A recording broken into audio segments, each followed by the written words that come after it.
Sherry, we have heard 519 relatable stories and counting. That's a lot of people with a lot of trust. Mm-hmm. I feel honored. You? Yeah. You know, I want to talk about a different story, though, to start off with today. I want to talk about the story of what your retirement business is going to be. What? Does that sound silly? Going Uh, into business in your retirement doesn't sound very retirement-y, does it? Doesn't sound retirement. And Okay, I don't think I've talked to you about any. No, I thought of it myself. Oh, this is going to be it's like when I was going to do a catering Kind of. thing and you were going to drive the catering truck. Well, let me tell you what has gotten me on this. Okay. So, a neighbor of ours invited us a few weeks ago. She does this every year. She has an ice cream truck, and not like the janky one with the music that drives around. And Don't call that janky. Okay. Some people get excited about. Well, they are. It is exciting, but they sell like the push-ups and Yeah. the rocket pops and ice cream sandwiches, and it's just, it's like you just loaded up at the Albertsons before you got in your truck. Yeah. Not that one. The one she hires is one of the local creameries, ice creameries. Mm-hmm. And there's a small but high-end selection of ice creams that are on offer. And what I've noticed and she has it just parks in the alley behind her house. Speaking of high-end, we're in the alley. And the neighbors all come together. It's a great way to build community. She's like the president of our neighborhood. We don't have a neighborhood association or anything fancy. We live in the city. Yeah. But she's in charge. I mean, I let's think be I'll honest. call her the queen of the crossroads since we've got like an intersecting. Our street runs north-south, and we've got an east-west street where people come because she lives at that corner end, so she kind of knows. That's so much better than calling Yeah. her the king or the Queen of the president or whatever I said. Mm-hmm.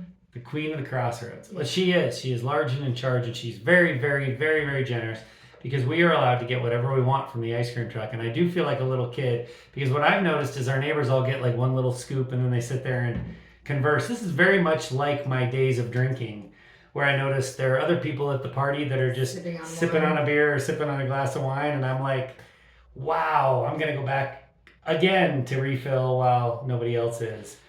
I had 3 scoops You today. had 3. I know, it was only an hour.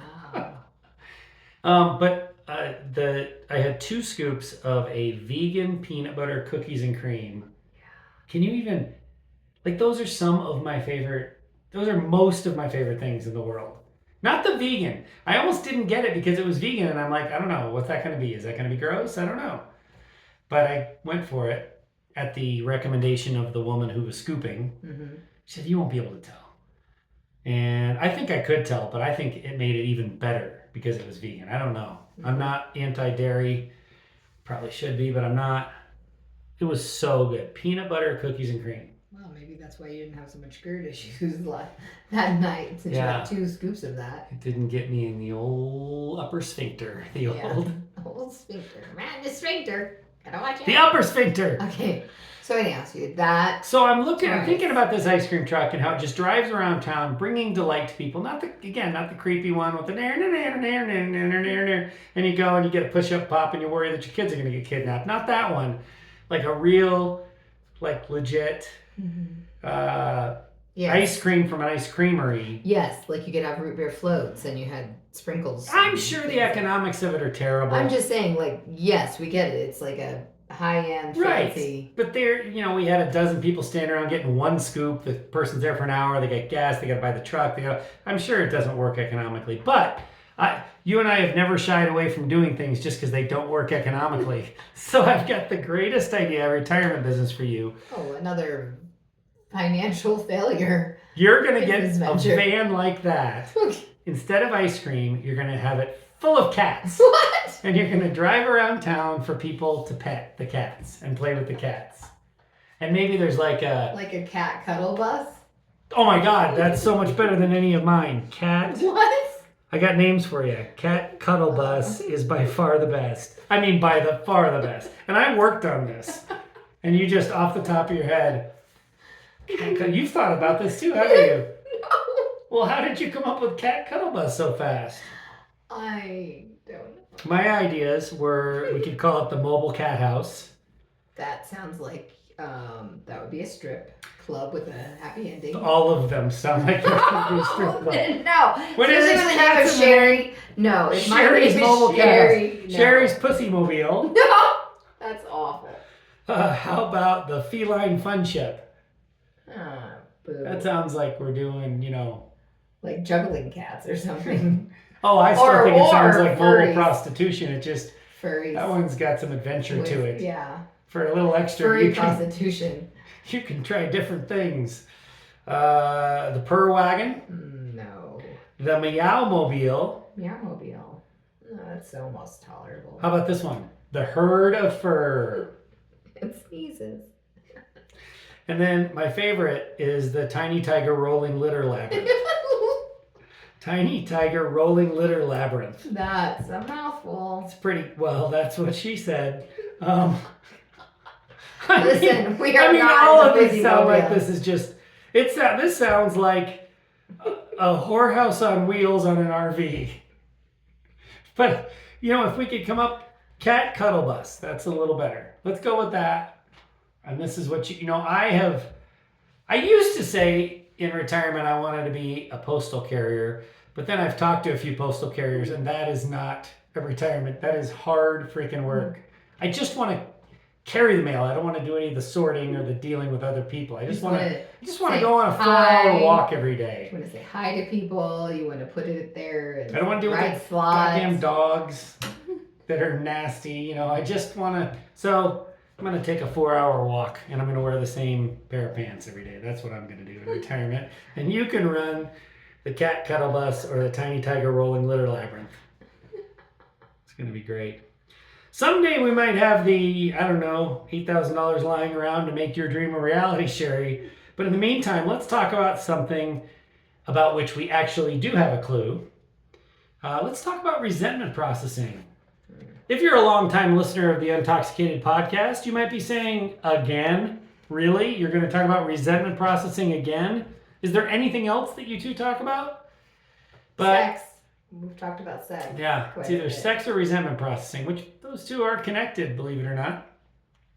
But here's the thing that I'm struggling with.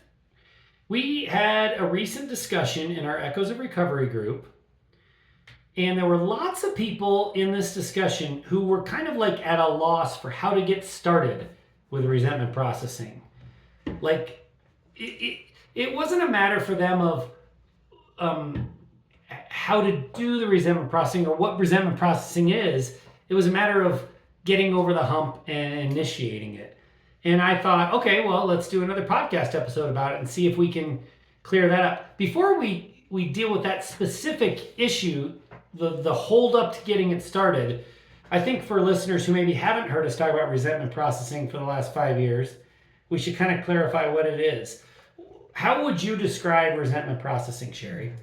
Well, resentments are something that I think a lot of us, like, I'm just going to give a quick little, my explanation of resentment is something that has happened during your relationship, and it doesn't have to be with an alcoholic, where you've felt slighted, and there's been no resolution or no acknowledgement that you were slighted, and or you were invisible in the situation, even though you were an integral part of that situation. And so those are things that can happen in any relationship. Right. And they do happen in every relationship. When you are married to someone with an addict, who's an addict, or someone who is just like has a mental incapacity to hear you out, then that builds the resentment and the trauma that goes along with that. So you've got the slight, but on top of the slight, you need the inability to be heard about the slight. Right. Something's got to close off that communication. So I think it's not just like, oh, I've felt slighted, but there are oftentimes I've felt slighted, maybe because of the way I perceived it, but if I have the ability to converse with this person about it, and I feel like I personally have the maturity to converse with this person about it and feel safe. Yes, important. Then that can be corrected. Okay. But when you don't have that ability to converse because you don't feel safe, then that builds the resentment, and then that could build a trauma in there. Also, so that's my quick take on what a resentment is. But to be able to process the resentments with your partner, you have to like do your own kind of trauma work. You have to kind of, whether it's in journaling or just, sort of deep thinking or with a person or with a therapist, kind of understand what are some of the traumas that happened in the relationship. Maybe, in our case, we're going to talk about with an addict. So during that alcoholic period or those times of alcohol use, or even times of like white knuckle kind of sobriety, things can still happen that can be traumatic in a relationship. So that those need to be kind of brought to the surface and figure out like what is your traumas, what are things that you really need to work on, and kind of, for me, I kind of had to like write them down and kind of categorize them a little bit, because sometimes it was a huge list, they could be kind of condensed a little bit. And then like, are you when you're processing resentments with me, are you looking for what's the outcome? What do you want to receive from me? Yeah, so you kind of, I didn't know at first, until I felt like one time I just wanted you to like hear what I had to say. I didn't need another apology. I just felt like you weren't really getting why I was upset or why I was hurt. So I needed you just to be able to sit and listen. And that took some practice for having those listening skills, I think, for both of us, where we weren't trying to defend or deflect or Dargo the conversation. And it took time. I couldn't do it like month 2 of your sobriety. Yeah. So I kind of felt like time was really essential. I had to have a lot of time with your sobriety under your belt. I think I didn't even begin to feel like, I don't know. In our case, maybe trustworthy wasn't so much the thing I was looking for, but the ability to speak freely without concern of judgment or sort of retaliation, or blaming me for things. So at least a year for your sobriety, and then I had to figure out like my stuff a little bit. So it was probably 2 years before I felt like our traumas were 2 years in sobriety. Were really conversed about, and resentments were being processed properly. One of the things that you said was that it's not, you didn't need another apology. So we weren't talking about things so that I could apologize for my transgressions. It was more acknowledgement and validation. Like you wanted to hear me say, wow, that must have been hard for you, or what you went through sounds really hard, as opposed to saying, oh, it wasn't as bad as you think it was. Yeah. But just acknowledging and validating your experience. Yeah. I felt like that was what was most important, because I had been dismissed and cut off so many other times when we would try to have conversations post argument, because people, believe it or not, Matt likes to talk, and even talk about the argument that happened, a day or two before. You wanted to talk about it. And even I felt like, even early on, like we were always trying to do these resentment processing sort of things. Bricks of resentment is what your friend, who was in a fairly healthy, non-dysfunctional relationship, tried to explain to you, and so you thought that would be great in solving all of our problems. Little did we know there was so many problems that alcohol had created. So we tried to do those, but they became long and arduous and circle arguments, that because we just weren't ready to do those, because we weren't in a more stable and emotionally safe place with one another to do that. Resentment processing does require safety. It's acknowledgement and validation. It requires good listening skills. You have to have a certain amount of time into sobriety before you're comfortable doing it, where the traumas of the discussion of the traumas don't re-traumatize. So there's a lot to it. But I'm going to just jump in real quick and say it doesn't re-traumatize you, but it doesn't mean that you're not emotional about it. Mm-hmm. Because I think that sometimes people might look at that or hear that and think, oh, so that means I can't have any emotion about it. I can't cry about something that was very upsetting to me, 10 years ago, but this is my first time talking about it. So I need to have a stiff upper lip or not get angry about it. Yeah. I don't think you can withhold the emotion that it's invoking in you, but you can say it without, feeling all the feelings and then getting really upset with your partner. Yeah, it's a very emotional process. I would never set a requirement for resentment processing is that we keep emotions in check. I think people being able to freely express their emotions is important, but when I talk about the not re-traumatizing, I'm mostly talking about for the perpetrator, more or less, the alcoholic that did things that they don't remember, the me in the scenario. For me to be able to hear you talk about your experience, I mean, some of it because of brownout and blackout is new to me, even though I was there. So you're going to tell me something I did, and for me to be able to hear that and absorb it without me going off the deep end because it's such an awful way for me to have behaved. And so that's where the time factor comes in.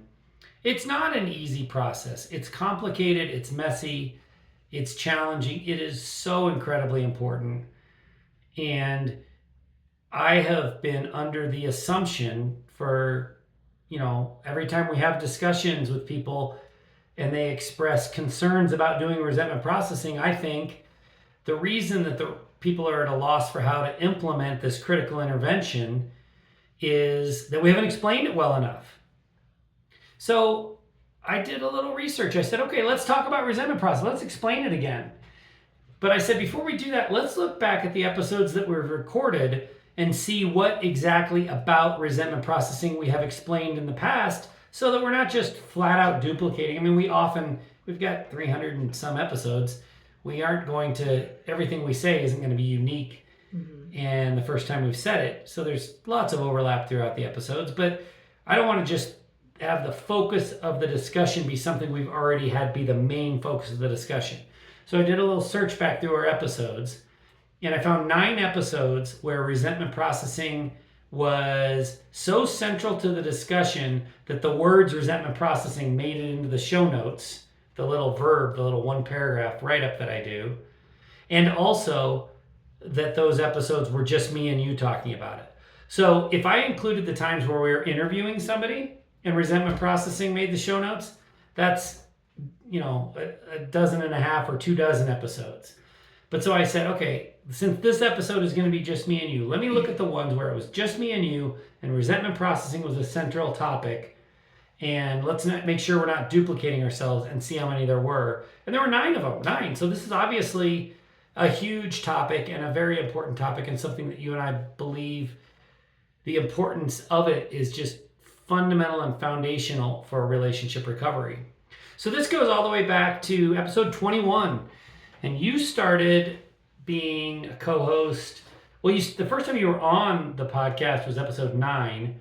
And then you still weren't on consistently till, pretty darn close to episode 20 or 21. So one of the very first times that you were kind of officially co-hosting the Untoxicated podcast was September of 2019, episode 21.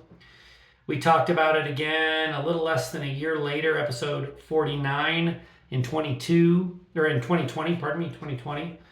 And then I think this is interesting. In September of 2020, episode 52, the title of that episode is A Message to Your Alcoholic Partner. And basically what we tried to do was record something that the loved one of an alcoholic could say, here, my alcoholic in sobriety, listen to this. You will listen to why resentment processing is important. So we recorded a message that people could just flat out share with their alcoholic, hoping to do a service in that way. So that's not what we're going to do today because we've already done that. Talked about resentment processing again, episode 71 in January of 21, and again 79 episode in March of 21. We talked about our process, the actual walkthrough. This is how we process resentments. We schedule it. We put it on our calendars. We're respectful of the time commitment. We do it on a weekly basis. We allocate time for it. We take a walk or we sit on the porch. We're separated from our kids so that we can have privacy. We talked about the process of resentment processing. We did that in January of 22, episode 121. We put resentment processing into a recovery timeline in May of 23. I remember that at the time the request from people was, you talk about these different tools, these different interventions, but what do we do in what order? Like, when is it appropriate to do resentment processing? So if that's where you are, if you're thinking, gosh, Matt and Sherry said it might be a year or two into sobriety, I'd like to drill down and get some more detail on that. A great way to do that is to listen to episode 193 from May of 23 when we put resentment processing into a recovery timeline. This time last summer, episode 254, we talked about what you can do to process resentments if your partner is not available to process with you. That can mean a couple of different things. That can mean you've separated, you've divorced, your partner has passed. One way or the other, that human doesn't exist for you to process resentments with. The other thing it can mean is your partner just isn't capable.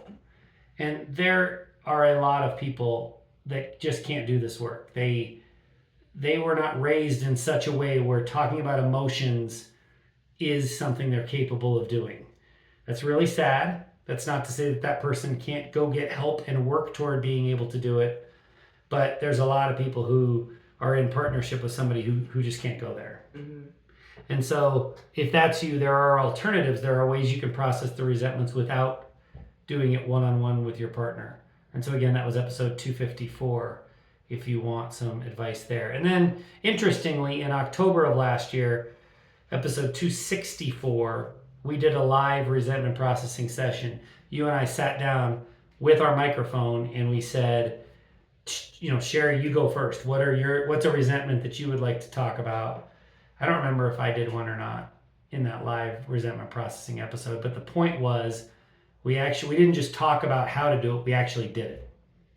And so those are the different ways that we've tackled this topic of resentment processing. And I think that I have been under the delusion that people can't get over the hump to process resentments as a couple in a relationship in recovery because they didn't understand the process. So let's just explain it one more time and now they'll get it. And that's just like me to try to internalize it and say, I think if I can just explain it more, explain it better, explain it differently, I can help people get over the hump. But after doing this research, what I've come to realize is, I think, and I'm not sure, but I think that it isn't that people don't understand it. It's that they can't conquer the fear inherent in resentment processing. They don't need an explanation. They need to not be afraid. And when you've experienced trauma, there is no way for us to give any such assurance that there's nothing about which to be afraid. Resentment processing is a terrifying thing when you've never done it before.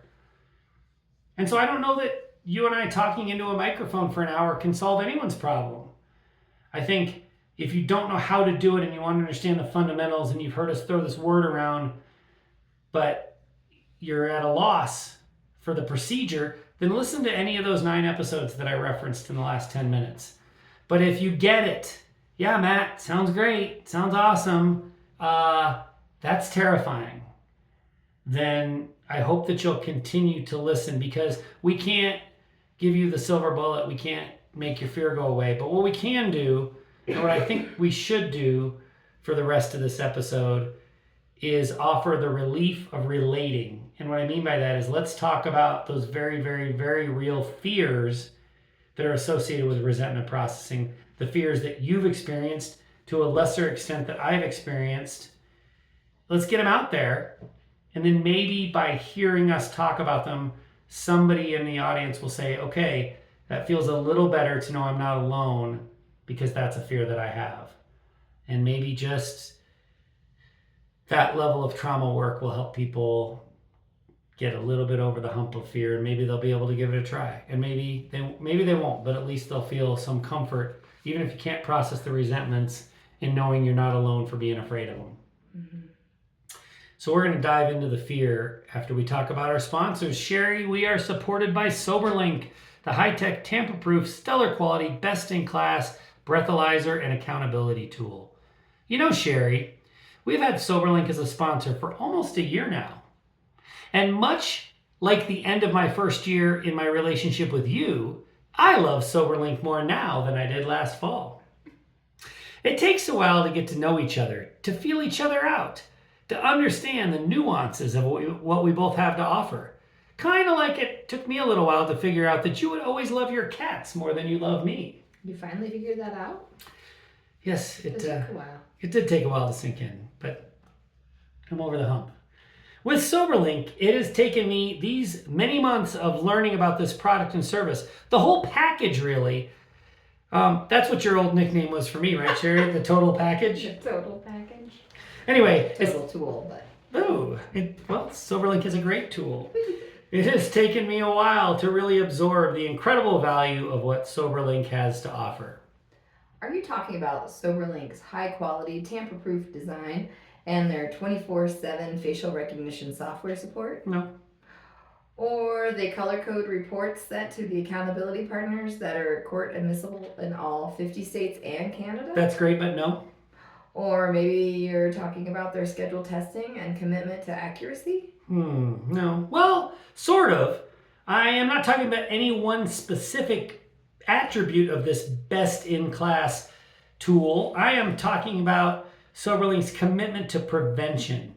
SoberLink is not a gotcha device, a breathalyzer that you stick in your partner's face when you suspect that he or she has been drinking. SoberLink is not a breathalyzer you can use as a condition of letting your ex-spouse see his children.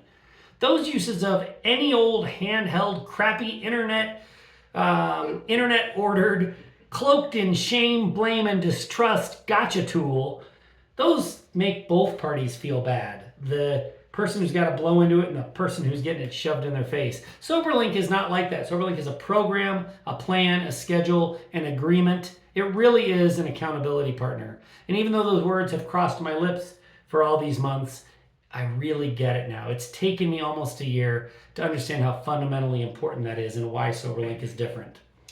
Well, I bet our cats grasped the concept months ago.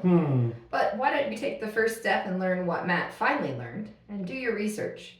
Move toward an understanding that we all need tools to maintain sobriety. Learn about this awesome tool and this awesome company. Request a promo code and learn more. Just request a promo code? Why should people take that first step, Sherry? Because it's easy. And learning doesn't have to take a whole year. Good point.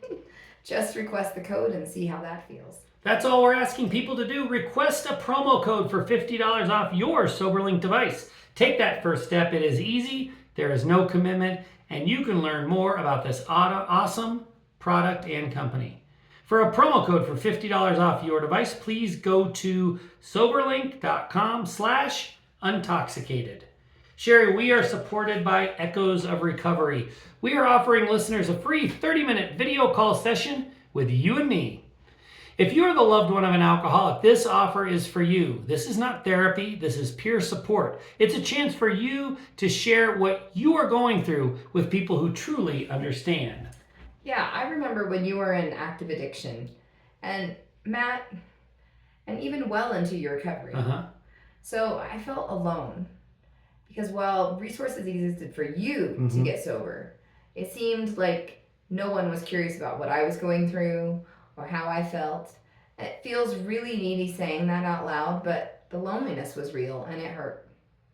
We are ready to listen, Sherry and I, that is, and ready to share what we've learned through our experiences and through hearing the stories of so many 519 case studies and counting. Wow, 519. That's a lot. It is. Yeah. In your 30-minute free video call with us, we'll listen with empathy and share some details about our Echoes of Recovery group full of loved ones of alcoholics who truly get what you're going through. To sign up for your free 30-minute video call with Sherry and me, please go to echoesofrecovery.org and just answer 5 simple questions. It shouldn't take a minute to take advantage of this offer and sign up for a free 30 minutes with Sherry and me. Please go to echoesofrecovery.org. Okay, Sherry. Fear. Worry. Do you remember? Concern. Do you remember when we did a whole episode on how I believe fear is the only emotion there is, and happiness is really just a lack of fear? Yeah. Do you want to get back into that, or should we just move on? Let's move on. I don't think I ever convinced you. No. Okay, well, fear might not for most people be the only emotion, but there's no question that fear is a very powerful and, kind of a body grabbing, mind debilitating. That's the word. That's why I said fear, worry, concern. Those are things that all popped into mind when I think about resentment processing. And fear of engaging in resentment processing, that can absolutely be debilitating, preventing people from being able to do it.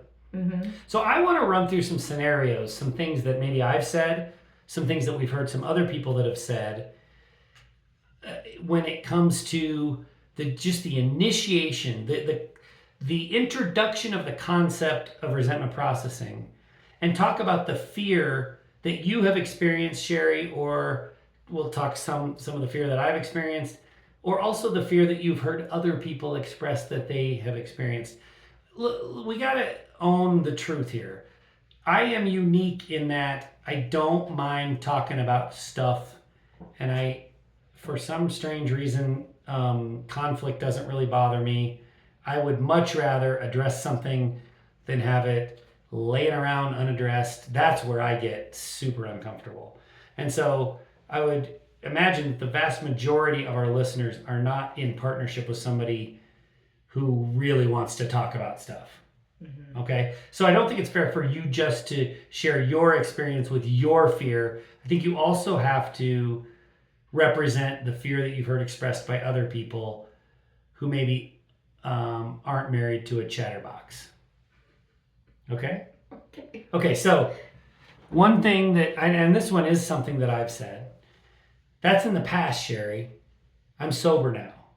In other words, why are you bringing up this thing that was prior to my sobriety? Now I'm sober.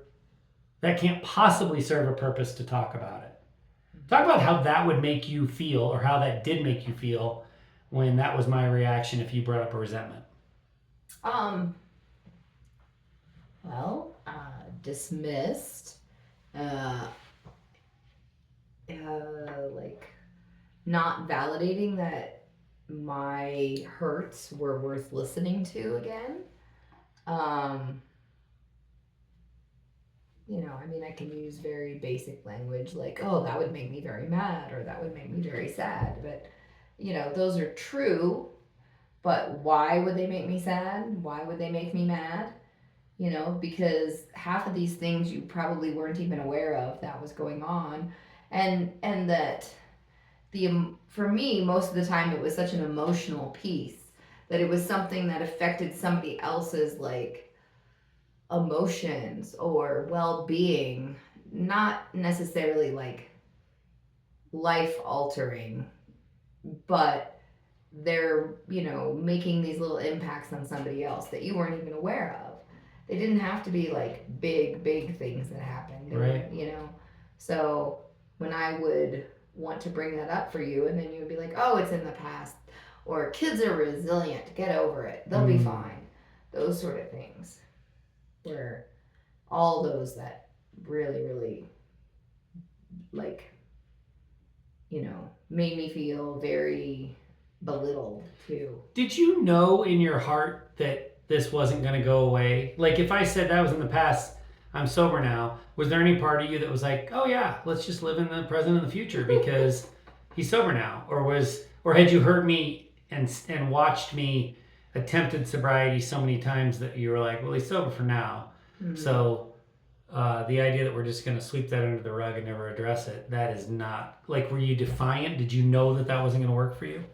I knew that wasn't going to work for me because we had so many conversations, post-argument conversations, that if I brought something up a day or two later, like a resentment that I wanted to address, or to say, I just need to know, did you really mean this when you said that? Mm-hmm. It'd be like, I apologize for all that. We don't need to talk about it again. So I knew that it wasn't going to work for me to just say, oh, he's sober, let's go forward. We're just living our new marriage now. Our new relationship, his sober days, wouldn't work because I still felt really like hurt and dismissed from those comments of, I apologize, let's move on. Yeah. You didn't want to revisit anything unless it was something you wanted to revisit. Yeah. Well, I think one of the reasons that you felt so hurt and dismissed and you felt like, no, we really do need to address this is because resentments, they're about trauma. Trauma is a psychological wound. It's not a thing that happened to you. It's how you internalize it. It's the wound that it left on you, on your memory, on your psyche. That's what a trauma really is. And so being told, oh, it wasn't that bad, that misses the point. You're expressing to me a wound that you're trying to heal, and I'm telling you, it'd be like if you had a gash on your arm from from whatever, you ran into a rusty nail when you were climbing the side of the barn. I don't know. I can't think of a good. If you had a gash on your arm, and I was like, Sherry, a cat scratch. That's actually not very bad. Like, I mean, that dismissal. It just. What does that feel like? Because I know I did some of that to you too.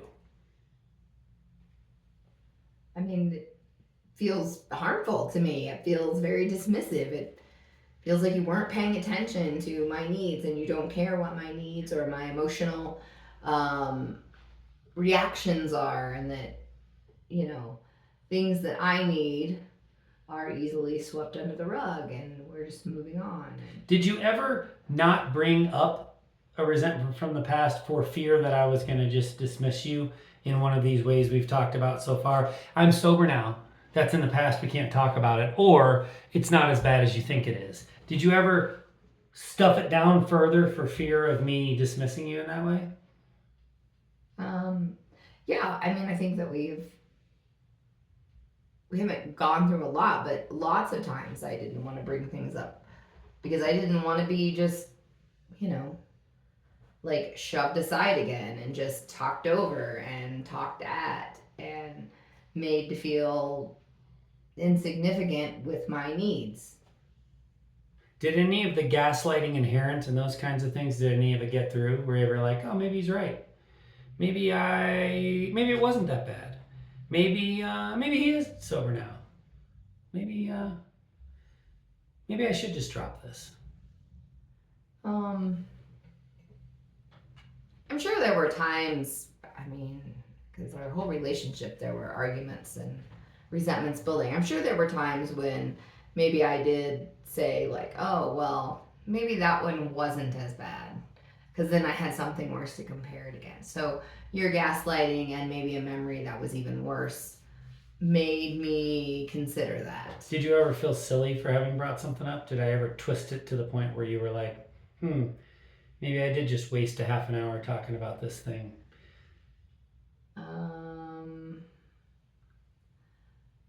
Silly, I don't think silly is a word I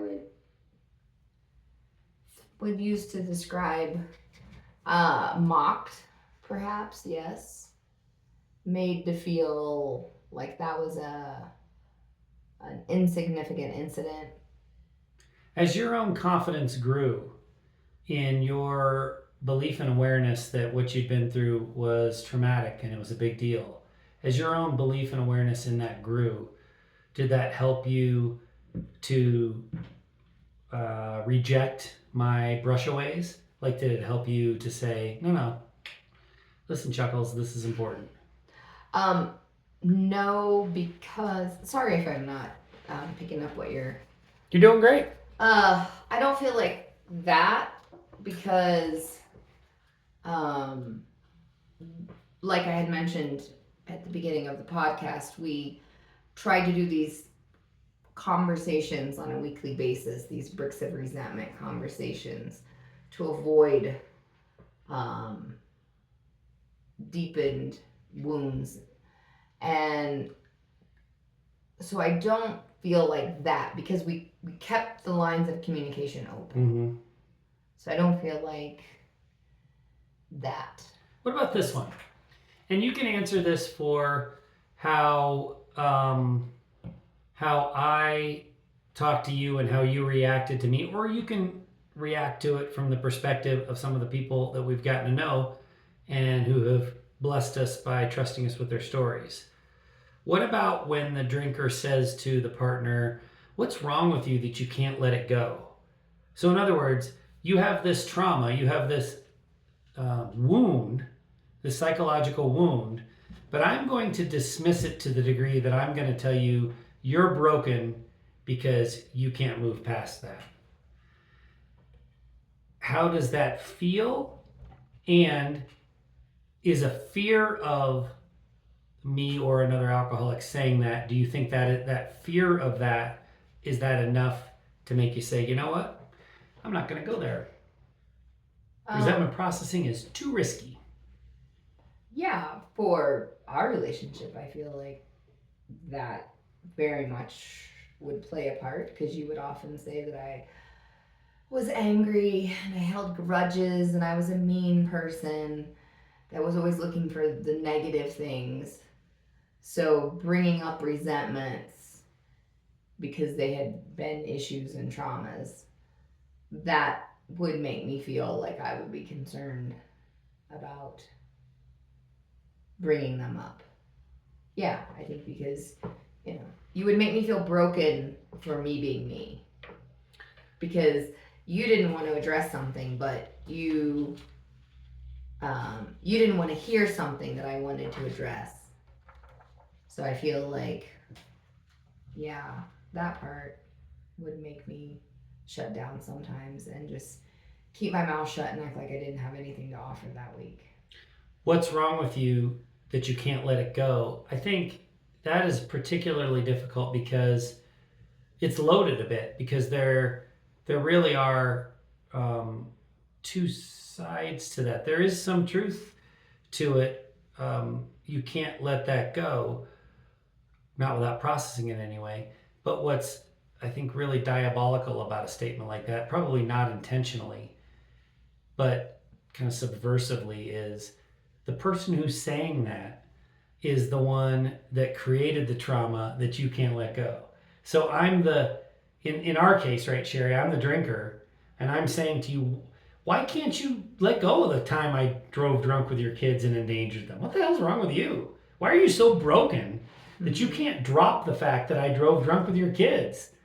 And so you are sitting here saying, oh my God, that is an affront to me as a mother, an affront to me as a caregiver, as a nurturer, as the person that's responsible for them. I feel terrible that I let them be in your care, Matt, when you were intoxicated.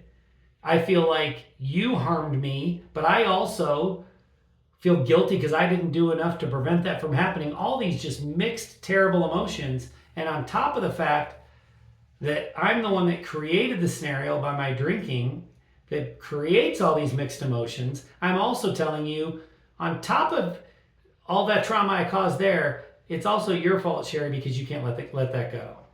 Yeah. And that's an awful feeling. Yeah. And that is definitely the kind of thing that I think makes people say, you know what, I'm not going to go there. Mm-hmm. I'm not going to subject myself to that kind of beratement and ridicule when, and on the surface, it sounds so innocent. What's wrong with you that you can't let that go? Here we are, we're moving on. Forward full speed. I'm sober now. So, as the person who has been in the position of saying awful things like that, I can easily put logic behind it and say, well, of course I'm going to say, let's move on. How the hell are we going to proceed with a healthy rest of our lives if we don't move on? Mm-hmm. So you need some help with that because you're broken. Yeah, I'm broken because you broke me. Mm-hmm. So I can see where that would be terrifying for people. Then there's the Darvo. For those in our listening audience who are not familiar with the term Darvo, it's an acronym. You'll have to look it up because Matt doesn't know. That's right. And I actually am so proud of that you're just digging your heels in I deeper. don't know about proud. I love the concept of Darwin. I don't love the concept. I think it's a very, very, very important concept. But I think the acronym is so bad that I refuse to look it up and write it down every time I talk about it. And I'm hoping that my singular protest will be enough to make the Darvo inventors change their acronym to something simpler and more logical. But anyway, it's about deflection. I think that's probably what the D is. Deny, deflect, It's just one D. disregard, dipshit. I don't know. Yes. Darvo is about... How about that? It's the dipshit. They're just dipshitting. Oh, the Darvo is dipshitting? Yeah. You do it too, though. I know. So I'm not sometimes saying you dipshit me? Yeah. I think there's a lot of Darvoing going on in relationships. Darvo is okay. You've worked up the strength to move past your fear to bring something up to me. And rather than listen to the thing you're going to say, I'm going to immediately deflect and say, well, what about when you did this? Mm-hmm. So an example would be, Matt, I want to talk about the traumatic memory I have from when you drove when you were intoxicated with our kids. And I say, well, what about the time you drove when you were really tired? Because we argued until 3 a.m. and then you ran out of the house and drove. That was so dangerous you didn't have enough sleep. Let's talk about that. Let's talk about that, Sherry. That's Darvo. Entering my personal space. I know. Well, I think Darvo, I think the A in Darvo is personal space. That's how illogical the acronym is.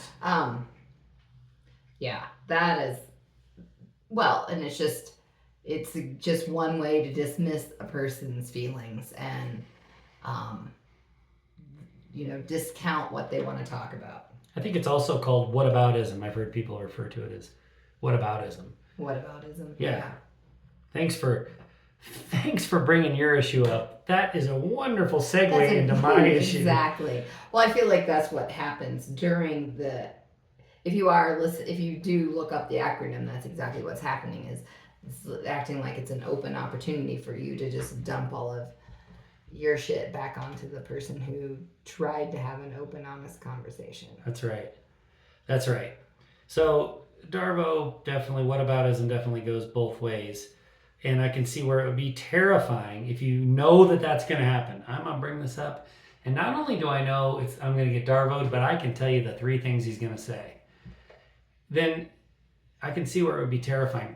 And you might think to yourself, how do I even initiate resentment processing when I know that's going to be the immediate feedback? Very, very difficult. Being cut off. This is something I'm very good at. I'm very good at saying, Sherry, you've been talking for 15 minutes without taking a breath. I was wondering if I could get in here. And I think one of the keys to resentment processing is when a resentment is being addressed, there is a talker and there's a listener. And when it's your turn to be the listener, you're listening. You're listening. Maybe at the end, maybe you're acknowledging. Maybe you've got some questions along the way. But you're not defending and deflecting and explaining. In fact, I think earlier today, you brought up a resentment to me, and I immediately started explaining it. And then I don't know if you noticed, but I tried to pull it out of the ditch by saying, oh yeah, but you're right. That must have been hard. That must have been hard, Sherry. Because I recognized that I was dipshitting it. Sometimes I'm so good at dipshitting, I don't even notice that I'm a dipshit. Yeah.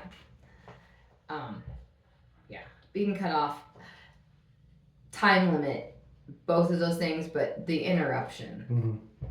The interjection. If this was a conversation, no dipshit. This is not a conversation. This is me processing.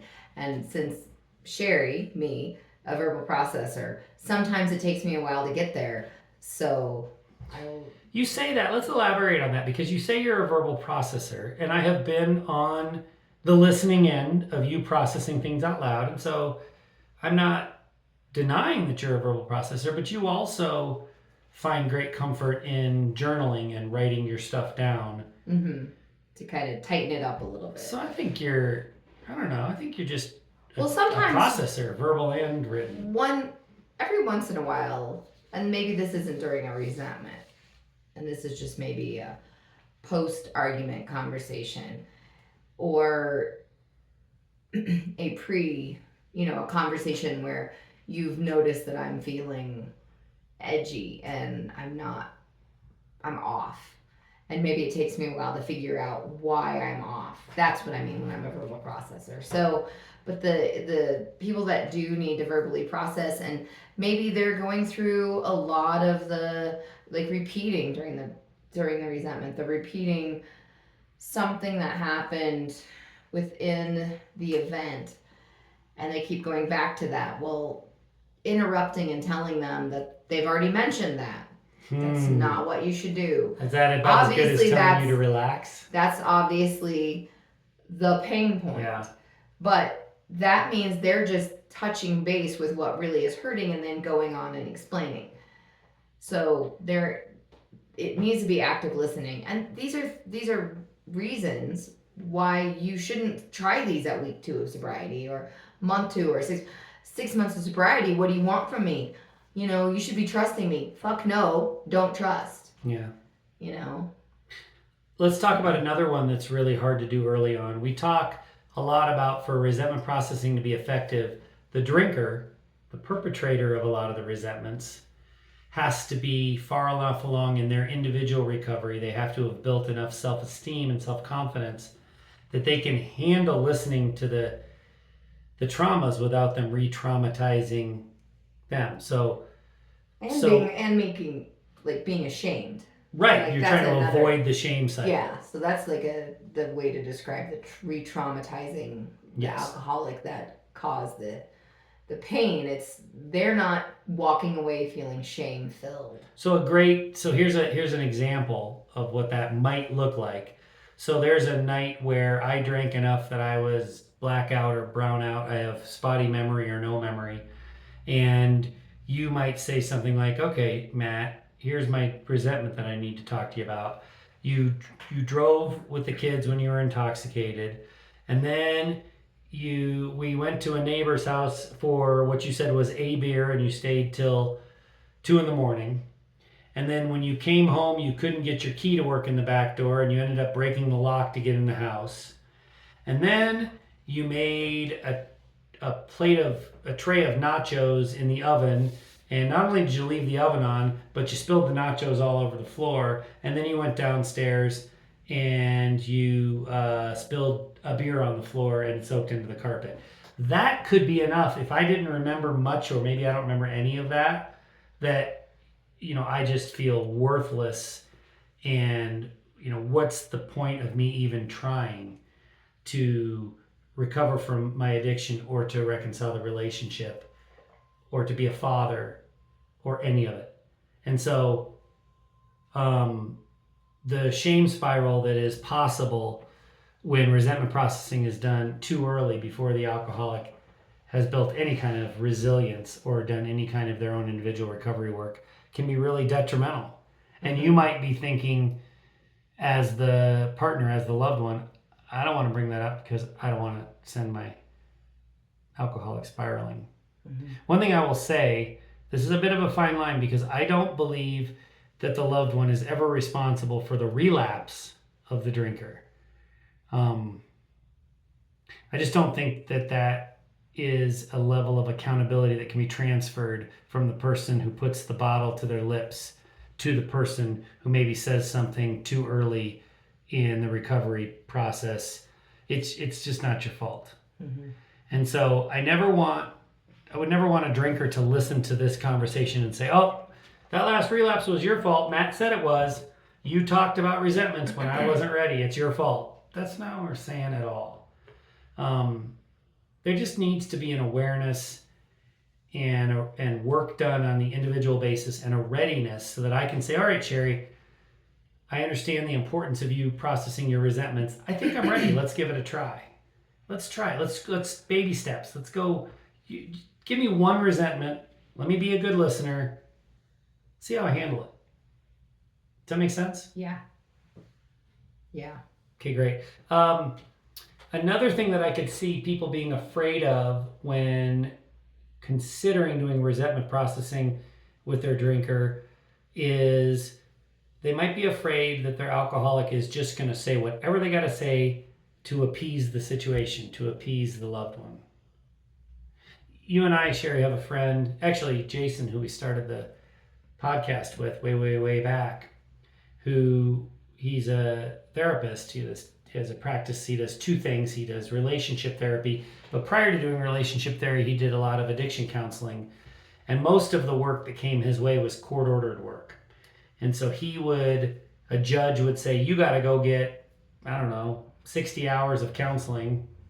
And so he would run these group sessions for people that were in a legal jam, and they would be there. They would sit there for a 4-hour session, and they're just there to get their piece of paper signed. They have no interest at all in what Jason has to say. They have no interest in learning or getting better or finding sobriety or working on recovery. They're just there for the signature. And so if you, problematic drinker person who's just like me, if you come into resentment processing with the idea that you're just going to appease your partner, you're not invested, you're just there to check it off your list, A, it's not going to work. B, your partner's going to know that. And if that's what you're afraid of, then I could see where you would hold those resentments back and choose, you know what, I'm not even going to go there. Mm-hmm. I can think of some specific people that we know and have worked with where they have done a separation, like a physical, we don't live in the same house separation, and the drinker is so desperate to get their partner to come home that they'll say and do anything. So they say, yep, I'm going to sit here and listen. And they will. They'll be silent for 90 minutes and say, oh, that must have been hard. Are you moving in now? Are you coming back? It's not going to work. Mm-hmm. It's not going to work. It's that both parties need to be invested. And, you know, here's what I would say about that. If you are the drinker, it's a really, my biggest suggestion to you as also a former drinker is to look at resentment processing as a gift. Because let me tell you, the whole purpose of this conversation is to talk about the fear that the loved one has to bring up the resentments. That fear is real. And that fear is, as you said, Sherry, your word, debilitating. And so if your partner gets to the point where they say, hey, I want to talk about some of the traumas from your drinking, oh my God, you should recognize that as a huge gift. I remember when our oldest daughter, who's in her 20s, when she first started yelling at me from some of her experiences with my drinking, and I called my therapist and I said, oh my God, she's yelling at me, it's getting worse. And my therapist said, no, it's getting better. If she's yelling at you, she feels safe enough to yell at you. She's not scared to death of you anymore. That's great. That's good news. So if your partner comes to you and says, I want to talk about some of the traumas of the past, and you're not smart enough to say, that's great, I'd love to be a good listener, you are missing an opportunity. Mm-hmm. When they get up the courage to get over the fear hump, the fear of all the things we talked about, the fear of not being validated, the fear of just you sitting there preparing your counter argument and waiting for them to shut up long enough so that you can start spewing all over them. The deep fear of more gaslighting and not having their experience be validated. If your partner is brave enough to get over that hump of that fear, you gotta look at that as a gift. And if they want to do it once a week for the rest of their life, then that's the gift that keeps on giving. It's huge. Would you agree with that, Sherry?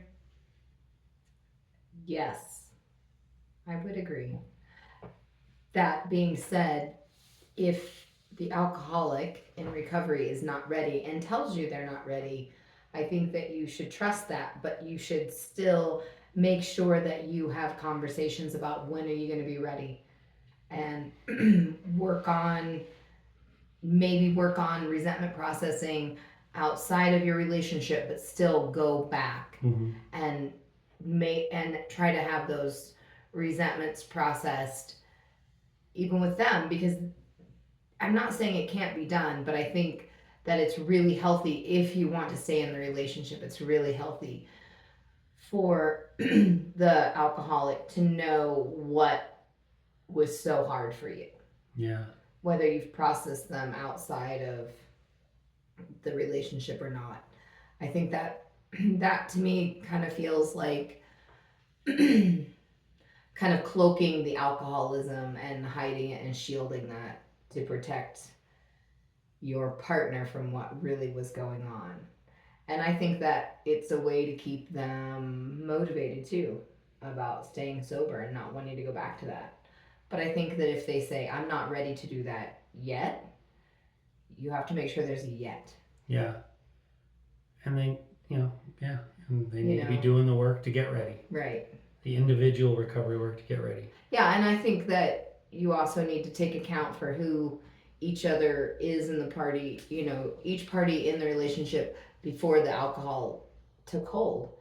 Like, I feel like you were always wanting to communicate. Yeah. I think if you were more shut off, it would have taken longer for resentment processing to happen. Yeah. Because we wouldn't have been having our weekly talks